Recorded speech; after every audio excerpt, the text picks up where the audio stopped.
สบายดีจ้าสบายดีผู้ใดเนี่ยสื่ออากาศนางอากาศโอ้ผู้ใดนางอากาศ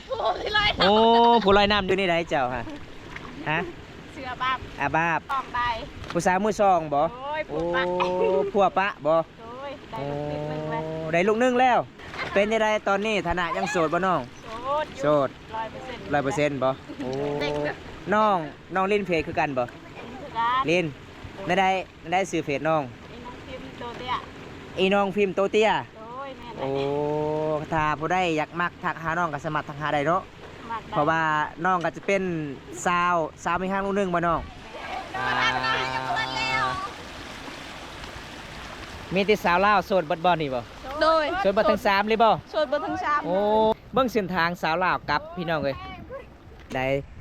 ช่วงนี้ฐานะโสดยังโสดคือเก่าบ่น้องโสดโอ้สาวกาดเด้โสดน้องแกดโสดน้องบาบโสดบัดทั้ง3เลยเนาะโอ้อันสมมุติว่ามีผู้บ่าวพังไทยอยากมักทักหาน้องทักหาใดบ่ทักใดเนาะโอ้สมัครทักใดพี่น้องชื่อเพจของน้องชื่อว่านี่ใดน้องพิมพ์โตเตี้ยน้องพิมพ์โตเตี้ยภาษาลาวหรือภาษาไทยภาษาลาวเนาะน้องเกตตัวดำน้องเกตตัวดำภาษาไทยภาษาลาวภาษาไทยพอน้องมักคนไทยถ้ามีอยากล่มน้องกับสมัครล่มใดน้องเนาะโอ้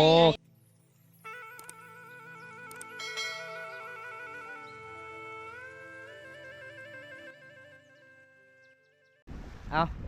ท้าสบายดีพ่อแม่พี่น้องบรรยากาศยังแรงพี่น้องเลยเมื่อนี้บอมตากะอัปเดตวิถีชีวิตน้องแกดตัวดำของชุมเผามังกรได้เพราะว่าหลายๆคนให้บอมตากะอัปเดตวิถีชีวิตน้องแกดไปอาบน้ำอยู่ใส่พี่น้องบรรยากาศยังแรงเพราะว่าเมื่อนี้บอมตากะสิได้พ่อหรือบ่พี่น้องน้องแกดไปอาบน้ำมันเป็นน้ำห้วยซีรูเลยพี่น้องเขตสาวชนบทไปอาบน้ำก็บ่อยู่นี่ตลอดเลยพี่น้องแต่บรรยากาศยังแรงกะอยู่นี่ตลอดสาวบ้านไปอาบน้ำจังใดกะไปติดตามชมกันพี่น้องบอมตากะอัปเดตวิถีชีวิตน้องแกดตัวดำของชุมเผามังกรไปกันเลยพี่น้องนี่ครับบรรยากาศบอลเขาเจ้าอาบน้ำพี่น้องเพราะว่าอยู่ทางพุ่นก็จะเป็นครัวใหญ่เลยอันนี้ก็จะเป็นครัวจมแต่ครัวจมนี่ก็เฮากับไปบ่ได้แล้วพี่น้องเส้นทางนี้จะเป็นเส้นทางเก่าสมัยแต่สงครามเด้เพราะว่าเขาเจ้าก็จะเฮ็ดครัวใหม่พี่น้องเวลาพ่นเวลาช่วงพ่นนี่มันก็น้ำก็สิเต็มเลยพี่น้องจุดนี้ได้เดี๋ยวบำตาก็สิไปเบิ่งผู้สาวเกศหรือบ่พี่น้องน้องเกศหรือบ่พี่น้องอาบน้ำอยู่หั่นพี่น้องพี่น้องวิวธรรมศาสตร์ยามแรงๆเขตหมู่บ้านของสาวแกดเห็นบ่พี่น้องธรรมศาสตร์ชุดสดงดงามเลยได้อันนี้จะเป็นน้ำเซรูพี่น้องน้ำชิลูได้น้ำชิลูมันไหลพูนลงไปสู่เซละนองพี่น้องเดี๋ยวผมตากไปน้ำกันเลยพี่น้องป้าเบิ้งเขาเจ้าลงเส้นทางเขาเจ้าลงอาบน้ำอาบในพี่น้องเลยเห็นบ่โอ้ยพี่น้องเด่นมัดเจือนไปเลยพี่น้องโอ้ดีทุกคนอันนี้ก็ฮอดบอลชาวบ้านอาบน้ำนะเห็นบอกพี่น้องบรรยากาศยามแรงอันนี้ก็จะเป็นครัวเก่ามันก็พังหมดแหล่พี่น้องเพราะว่าครัวนี่ก็เป็นครัวที่สมัยแต่ข้าเจ้าเฮ็ดโอ้ยพี่น้องเฮายังไม่ทันได้เกิดเลยพี่น้องสมัยแต่สงครามนี่นั่นแหละพี่น้องเลยครัวจมสมัยแต่สงครามนี่บอกพี่น้องทุกคนอันนี้จุดนี้ก็เป็นจุดที่ผู้สาวอาบน้ำได้บอกพี่น้องมีผู้สาวงามๆเลยครับโอ้ยพี่น้อง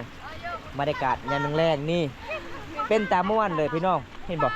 บรรยากาศบอนผู้สาวอาบน้ำอาบในพี่น้องเขตคงสุนเผาบรูได้สบายดีจ้าสบายดีโอ้ไปอาบน้ำกับผู้ใดเมื่อนี่กับโมผู้ใดเนี่ยสื่ออากาศนางอากาศโอ้ผู้ใดนางอากาศโอ้ผู้ลอยน้ำนี่บ่เมื่อนี้ไปจักโมงอาบน้ำ4 โมงได้4 โมงบ่โอ้พี่น้องสมพอบามตากะแนมเบิ้งหาน้องแกดอยู่ในเฮือนบ่ได้พอไอแม่น้องแกดว่าน้องแกดไปอาบน้ำแล้วก็เลยไปน้ำน้องแกดพี่น้องพี่น้องไม่ย่างเข้ากันนี่น้องแกดฮะเข้ากันน้ำบ่โอ้เพราะว่ากันย่ำช่วงนี้กันทางบริการน้ำไว้กันทางบริตั้นน้ำนี่น้ำมันก็สิบ่หลายเนาะโอ้พี่น้องแมนพี่น้องนี่ครับวิธีชีวิตสาวลาวฝ่ามังกรพระเจ้าอาบน้ำอาบในเห็นบ่พี่น้องบรรยากาศยามแรงเห็นบ่พี่น้องเมื่อนี้ก็มีผู้สาว3 คนเด้พระเจ้าอาบน้ำเห็นบ่พี่น้อง แบบเคสชนบทของชนเผ่าบรูพี่น้องเอ้ยการใช้ชีวิตตามมันดอกมันนาพี่น้องสบายดี สบายดี ซื้อนี่ได้เจ้าฮะฮะ เสือบับ อาบาบโอ้สาวอาบาบเป็นจะได้ตอนนี้ ผู้ชองได้ ผู้สาวมือซองบ่ โอ้ย โอ้ ผู้ปัก พัวปะบ่ โอ้ยได้ โอ้ ลูกติดหนึ่งเลย ได้ลูกนึงแล้ว โอ้ย โอ้พี่น้องเอ้ยเป็นจะได้ตอนนี้ฐานะยังโสดบ่น้อง โสด โสด 100% บ่โอ้น้องลินเพจคือกันบ่ คือการ ลินได้ซื้อเพจน้อง ไอ้น้องพิมพ์โตเตี้ย อีน้องพิมพ์โตเตี้ย โอ้ยแม่น โอ้ถ้าผู้ใดอยากมักทักหาน้องก็สมัครทักหาได้เนาะ มักได้ เพราะว่าน้องก็จะเป็นสาวมีห้างลูกหนึงบ่น้อง แม่น โอ้เป็นจังไดคือผัวปะมันเป็นจังได ผัวปะยันบักที่ไล่ โอ้แสดงว่าเขตชนบทหมู่บ้านของน้องนี่เอาผัวแต่น้อยเนาะเวลาผัวนี่ก็เอาเมียแต่น้อย เวลาหลังจากเอาเมียแล้วผัวก็บ่ได้เฮ็ดอีหยังเนาะมีแต่ไปเล่นก็ไปเล่นเนาะก็เลยอยู่นํกันบ่ได้บ่น้องโอ้ย อยู่นำกันบ่ได้ผัวไปเรียนตลอดเลย แม่นพี่น้อง เห็นเจเห็นงานคนเดียวก็บ่ว่านะ โอ้แม่นแล้วพี่น้องเลยอันนี้ก็จะเป็นน้องบาปด้วยครับก็สามารถทักหาได้เด้อพี่น้องอีน้องพิมพ์ตัวเตี้ยบ่น้องพิมพ์ตัวเตี้ยพี่น้องอันนี้ก็จะเป็นสาวลาวพามังกรเจ้าอายุจักปีแล้ว21ปีนี้แล้วโอ้21ปีนี้พี่น้องก็สามารถทักหาได้เด้อพี่น้องผู้ใดอยากเป็นแฟนกับน้องบาปก็สามารถทักหาได้พี่น้องเพราะว่าเพิ่นก็เป็นแม่ห้างลูกหนึงก็สามารถทักหาได้พี่น้องเพิ่นบ่ปิดบังได้เพิ่นก็บอกเลยพี่น้องเอ้ยก็ดีใจหลายพี่น้องแบบภาษาเคซันวัดชุมพาบรูก็เว้าเรื่องจริงพี่น้องพระเจ้าก็บ่ปิดบังพี่น้องคันปิดบังมันก็บ่ได้เด้ที่บอกคันบ่โสดแล้วโสดแท้คันบ่มีแฟนแล้วมีแฟนแท้เพราะว่าเพิ่นเป็นแม่ห้างมีลูกหนึงเพิ่นก็บอกแท้พี่น้องเอ้ยเดี๋ยวมันตากะสิเลาะเบิ่งบรรยากาศรอบๆยามแรงๆเขตนี้พี่น้องอันนี้ก็จะเป็นกระสอบดินทรายเขาเจ้าก็สิมากันเด้บ่ให้น้ำไหลหรือว่าช่วงนี้ก็เป็นช่วงที่ฤดูแล้งพี่น้องเอ้ยเป็นจะได้น้องแกะหนาวหลายบ่ บอก บ่หนาว FC มาอาบน้ำนำกันเด้อ เออ ม่วนได้อาบน้ำเลย ม่วนบ่ปลาทุกคนสางเฟือกอาบน้ำบรรยากาศยังแรงเห็นบ่พี่น้องมื้อนี้มี3สาวเลยอาบน้ำเขตนี้พี่น้องเอ้ยบรรยากาศยังแรงพี่น้องเอ้ยโอ้เป็นตาม่วนเลยพี่น้องเห็นบ่ธรรมชาติสุดๆเลยสุดยอดละนี่ทุกคน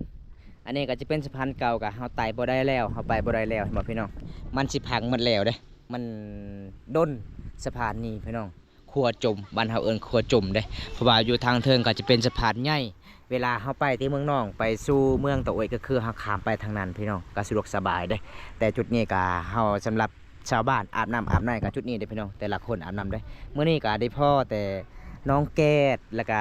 น้องอากาศแล้วก็น้องบาบอาบน้ำจุดนี้พี่น้องบรรยากาศโอ้ยสุดยอดหลายเลยครับพี่น้องเห็นบ่เป็นหน้าอยู่เลยพี่น้องธรรมศาสตร์เขตนี้พี่น้องอันนี้จะเป็นน้ำเซรูเด้บ้านเฮาเอิ้นน้ำเซรูพี่น้องนี่มีแต่สาวบ้านป่ามีแต่คนจบๆสวยๆงามๆอาบน้ำอาบในบรรยากาศยามแรงๆพี่น้องเอ้ยเป็นจะได้น้องแกดช่วงนี้ยังสวยคือเก่าบ่ โสดยังโสด100%เลย 100% ทักมาไวๆเด้อ เอ เป็น อ ผัวแล้ว หัวใจยังหวางคือเก่าเนาะ ว่า ป่าพี่น้องเอ้ยเพิ่นว่าทักมาได้เด้อพี่น้องน้องกาดเจ้ายังโสดคือกันบ่ โอ้ย โอ้มีแต่คนโสดบัดเนาะ มีแต่คนโสด มีแต่คนโสดๆบัดเพราะสาวโสดนี่ไปนํกันได้เนาะ ได้ โอ้ คนที่มีแฟนไปนำกันบ่ได้ โอ้แม่นพี่น้อง เบ้ลูกมา น้ำเย็นหลายบ่ฮ้อนโอ้น้ำฮ้อนหลาย แต่ละมื้อน้องไปอาบน้ำทุกนี้ตลอดเลยบ่โอ้พี่น้องเอ้ยบรรยากาศยามแรงสาวลาวเผามังกรอาบน้ำอาบในพี่น้องเห็นบ่สาวเขตนี้เขาเจ้าก็สิมาถูกแผ่นขาต้องเอาก้อนหินเด้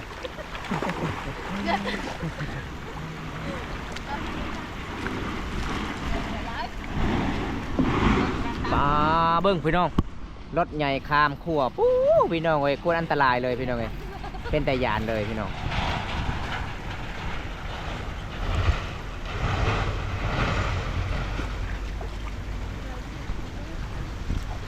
ปลาน้องเกด คันสิลอยเป็นปลานี่คือสิได้ครบตลอดตีนเจ้านี่ บริยานปิงบ่ฮะบ่เห็นปิงเลย มีปิงหลายบ่ซีนี่บ่มีบ่โอ้พี่น้อง ดีลายบันได บ่หลายปานใดเนาะโอ้โดยโอ้ยพี่น้องมวนหลายเลยพี่น้องเอ้ยน้องๆอาบน้ำบรรยากาศยามแลง ดีลายเปิดเอาเรียบร้อยแล้วไม่ย้อย เพิ่นไปอาบน้ำทางพุ่นอีกพี่น้องเพิ่นก็ไปอาบน้ำบ่อนน้ำไหลได้ส่วนน้องกาดกับน้องเกดเอ้าน้องเกดน้องกาดเป็นสองไอ้น้องกันบ่คือสื่อใครกันบ่แม่นเป็นหมู่เดียวกันซื่อๆโอ้เจ้าซื้อน้องเกดผู้นี้ซื้อน้องกาดโอ้น้องเกดน้องกาดแสดงว่าไปนํกันใดผู้ซื้อตัวกอนํกันเนาะ คันซื้อโตต่างหากนี่ไปนํกันบ่ได้บ่ ได้อยู่ ได้อยู่เนาะนอนเด้ก็นอนน้ำกันบ่ก็สาวกัดนอนน้ำกันอีกโอ้พี่น้องเอ้ยนอนก็นอนน้ำกันไปก็ไปน้ำกันเห็นบ่พี่น้องสาวลาวผาบางกอกเขตนี่กะโอ้ยพี่น้องเอ้ยมวนหลายนี่ครับสาวบ้านอาบน้ำอาบในบรรยากาศยามแรงกลางคืนน้องสิไปซ่อนปลาบ่จุดนี้บ่ฮะ บ่ได้ไปหาอาบน้ำแล้ว โอ้ก็อาบน้ำแล้วเนาะคันสิไปซ่อนปลานี่ซ่อนกุ้งนี่ประมาณจักโมงจึงไป6 โมงแรงบ่โอ้จักโมงจึงกลับ 8 8 โมงก็เคยได้อยู่บ่ปลาจุดนี้ ได้อยู่ หลายอยู่เนาะ บ่หลาย บ่หลายบ่โอ้มันมีแต่ปลาน้อยเนาะจุดนี้เนาะพี่น้อง ปลาใหญ่ บ่มีปลาใหญ่น้องมักที่สุดอยากกินปลาหยังปลาข้อ พอก็ได้พอยังก็ได้นะแนวกินแซ่บ โอ้ได้กินแสบพี่น้องเพิ่นว่าปลาหยังก็ได้ได้มากินแสบเห็นบ่พี่น้องโอ้ยพี่น้องไอ้ยสาวลาวอาบน้ำแช่น้ำบรรยากาศยามแรงๆเป็นตามวนเป็นตาอยู่เลยพี่น้องเอ้ยบ่าวน้อยเพิ่นก็มาอาบน้ำเห็นบ่แบบเขตนี้ก็หลายๆคนบรรยากาศยามแรงๆก็เจ้าก็สิไปอาบน้ำอาบในน้ำเสได้พี่น้องเอ้ยการใช้ชีวิตตามบ้านนอกบ้านนาภาษาบ้านๆในชนบทพี่น้องปลาคือซีมอนคักเลยเนาะน้องแกเนาะจะอาบน้ำเนาะ แบบอาบน้ำเนี่ยนี่มันม่วน มวนหลายเนาะอ๋อ ตั้งแต่น้อยอาบน้ำ โอ้ตั้งแต่น้อยเลยจุดนี้บ่อาบน้ำบ่โอ้พี่น้องอืม จนเฒ่าบ่ยังบ่เฒ่ายังสาวอยู่เลย ยังสาวเนาะ ยังบ่ทัน แต่ เฒ่า ยังแต่เข้าใจยังโสดเนาะ อืม โอ้พี่น้องเอ้ยเพิ่นว่าอาบน้ำจุดนี้แต่น้อยๆจนใหญ่พี่น้องจนเป็นสาวแล้วเห็นบ่พี่น้องบรรยากาศก็ม่วนหลายพี่น้องเอ้ย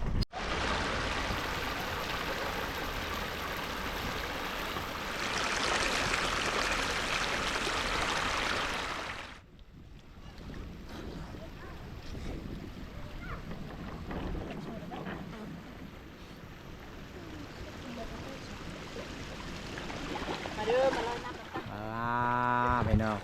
สาวแก๊สเอิ้น FC มาลอยน้ำกันเด้อเพิ่นว่าพี่น้องนี่พี่น้องเอ้ย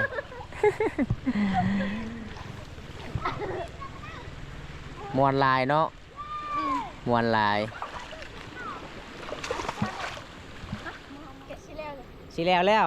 สิกลับแล้วบัดนี้เนาะ อืม เพราะว่าตอนนี้ก็มันค่ำแล้วเนาะหอดเวลา6 โมงแรงแล้วพี่น้องเอ้ยเห็นบ่สาวลาวกับสิกลับเพื่อนกลับศาลแล้วพี่น้องเบิ้งพี่น้องถนนบอลเขาเจ้ากับสิกลับเพื่อนกลับศาลเบิ้งพี่น้องเอ้ยโอ้ยพี่น้องเอ้ยสาวลาวเขตนี้พี่น้องนี่พี่น้องเส้นทางกลับโอ้เป็นซันเลยพี่น้องมันจะเป็นโน่นเลยบอลเส้นทางกลับได้โอ้ยพี่น้องเอ้ยแบบตะกี้งามบ่เส้นทางบ่ตะกี้บ่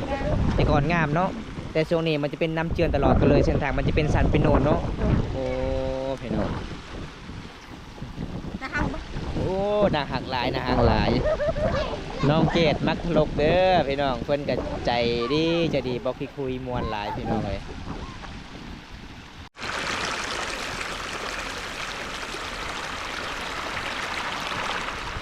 นี่ทุกคนหลังจากน้องๆอาบน้ำอาบในแล้วน้องๆกันสิกลับเพื่อนกลับศาลเด้ป้าเป็นจะได้น้องเกดหนาวหลายบ่ บ่หนาว บ่หนาวเลย บ่หนาว หนาวก็อดเอาเนาะข้าวบ่ฮักก็อดได้บ่ อดได้ อดได้เอ้ย บ่ คำค ได้ ม เล่นเราจะสิขาด นี่คำคมสาวเกตพี่น้องโอ้ยขักหลายพี่น้องเลยนี่ครับบรรยากาศยังแรงเห็นบ่สาวลาวอาบน้ำอาบในนี่ครับน้องๆกันสิกลับเลยเด้อพี่น้อง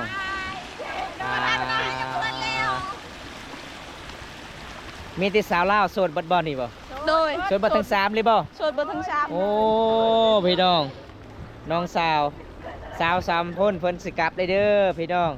เพราะว่าสาวมังกรเขตนี่ก็บ่คิดคุยเห็นบ่เบิ่งเส้นทางสาวลาวกลับพี่น้องเอ้ยโอ้พี่น้องเอ้ยเป็นสันเป็นโน่นเลยพี่น้องเอ้ยนี่ครับโอ้พี่น้องมันจะเป็นสันเลยเห็นบ่เส้นทางบ่น้องๆกลับ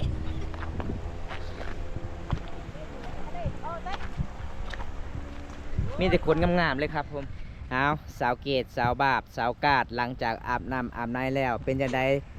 ช่วงนี้ฐานะโสดยังโสดคือเก่าบ่น้อง โสดเก่า โอ้สาวกาดเด้ โสด น้องแกด โสด น้องบาป โสด โสดบัทั้งสามเลยเนาะ โด โอ้ ย อันสมมุติว่ามีผู้บ่าวพังไทยอยากมักถักหาน้องถักหาใดบ่ ถักได้ ถักใดเนาะ โด โอ้ ย สมัครถักใดพี่น้องชื่อเพจของน้องชื่อว่านี่ใด น้องพิมพ์ตัวเตี้ย น้องพิมพ์โตเตี้ย โดย ภาษาลาวหรือภาษาไทย สลาว ภาษาลาวเนาะ โดย อันน้องเกดเด้ซื้อน้อง ฮะ น้องเกดตัวดำ น้องเกดตัวดำ โดย ภาษาไทยภาษาลาว ภาษาไทย ภาษาไทย พอน้องมักคน อัน ไทย โอ้เจะมักแหงคนไทยเนาะ น้องแห้ง อันน้องกาดซื้อเพจว่านี่ใด กับตัวจอย ฮะ กับตัวจอย น้องกาดตัวจ้อย ภาษาลาวภาษาไทย